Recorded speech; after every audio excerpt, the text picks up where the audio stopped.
Hey Motion family, welcome back to my channel. And on my channel, I want to help you put your plan in motion by simply learning how to manage your money, build your credit so you can reinvest back into yourself. And I utilize the app YNAB, which they just updated with this new spotlight feature. Really cool. You could see your month expenses, assign funds, and do all the good stuff. I'll talk about that in a later video.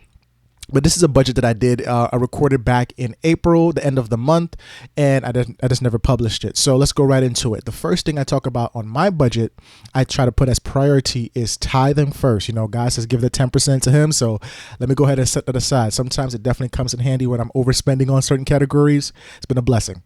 And then the second portion of that is 10% savings for myself. I'm trying to incorporate, paying myself first so that I can then, not get off this credit card float that I'm on or this credit card debt that I'm in, but make sure I have money set aside for those other expenses as well. Now, after that, setting aside my savings, I'm going right into my credit card, covering my minimum payments and the targets that have been set for those.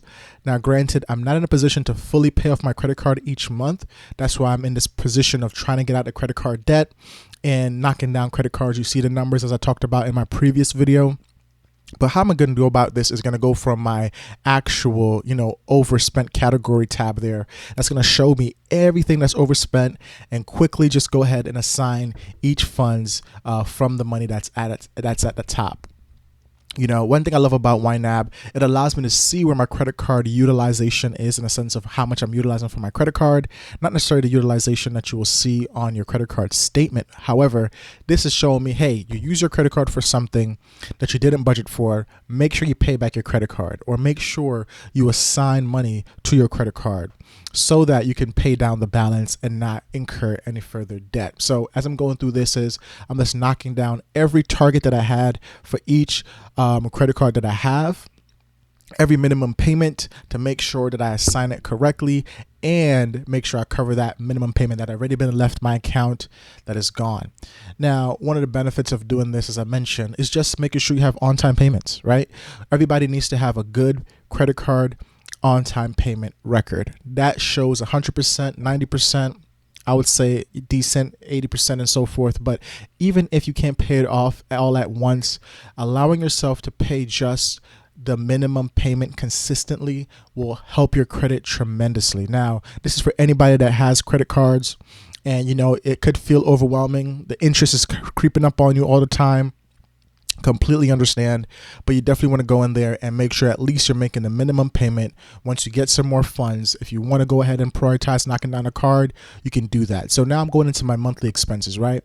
I had a car payment that came out and I want to go ahead and assign the full amount that was deposited into my car payment checking account because I keep that separate. And by doing that, I know I'm covered in that aspect of things. And then I'm able to reassure myself, okay, that's covered, that's paid for. I don't have to look at it. I don't have to touch that money. And then I have also within that, Affirm. Yes, that is another, pay later type of program that I'm really trying to knock out myself and get rid of. But in due time, as I continue to, increase my income and continue to do other things to generate some more cash flow in my life. So all this here now I'm having some other aspects of the budget is going over again. All of this mandatory spent money already, right? I had sent money for my sister, so she got to get covered there. I also had sent money for my mom, I believe. So money's going to get covered there. And I also have some miscellaneous stuff that came out of my account that I need to cover for as well to make sure that I'm actually paying off my actual things that left my account. So anything that's in red shows that this money has left your account, right?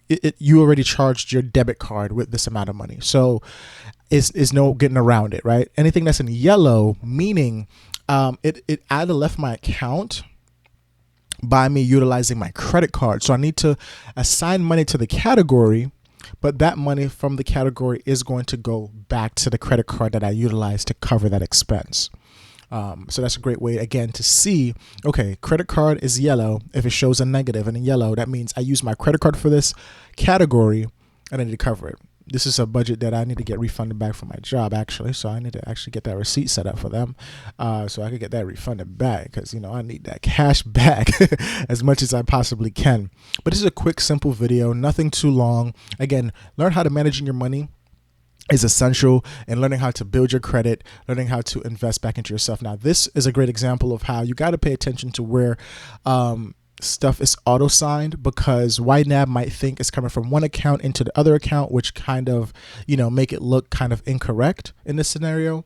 So I had to rearrange it to make sure it actually, you know, displays correctly, because this was a YNAB purchase for YNAB yearly actual fee, which they went up this previously last year. They advised us in their Reddit channel, and I know a lot of people was kind of disappointed in that, but I believe YNAB is a great tool. I believe it's a great tool to help you, again, be mindful of your money. And now they're on this trend, which is called spendfulness, allowing you, I truly believe it, because it allows you to know where you're spending your money in. And no one could tell you what to spend your money on realistically. And yes, you could feel bad about it if you're not mindful of your spending, right? You could feel guilty. But if you decide to create a budget and have an idea of what you're actually focused on and your priorities are taken care of, then this allows you to feel more empowered with your funds, empowered with your money. So that spendfulness is what I believe as well, because I talk about managing your money, building your credit, right? So you can invest back into yourself, invest back into that house you want to purchase, invest back into that new car you want to buy. Some people might disagree, you know, absolutely understandable, but that's your life. No one can tell you how to live your life. You just got to be mindful of the things you're wanting to do in your life and making sure you're putting aside the correct amount of money, and it's not taken from something that's important to actually sustain your living and your actual stability. And that's what I love about YNAB. It allows me to see all of my finances, no matter how broke I am, because I'm honestly broke, as you can see here. I don't got the cash racks. I don't. But in due time, I will definitely, you know, work on ways to increase my income, work on ways to generate some more cash flow. And then from there, I could then leverage that to, you know what, pay off some debt, have some money saved, be able to then become, one of YNAB's philosophy is become a month ahead, meaning this April paycheck, essentially I should have been using it for May, but that's not the scenario. I'm actually covering April. The goal is to get a month ahead so that I'm utilizing May's paycheck or April's paycheck for the next month, and then the next month for the next month, so that I'm always having money stashed away a little bit, and I'm never feeling like I'm behind, or I have to, what I could say, I'm just living month to month. That's not the goal. But I love YNAB for this philosophy, for that understanding. They definitely had some great 5 questions that you should definitely check out on their channel. I will definitely be going over that in another video. This was just a quick catch up on my spending. As you can see, I haven't been budgeting for such a long time, so I'm great that I was able to knock this out. But here I'm finished with all the budgeting. I assigned all of the funds. At the top, you see one overspent, which is my interest on all of my cards. I'm not there yet to fully knock that down, but nevertheless, God is good. God is great. You continue to go. Keep going, man.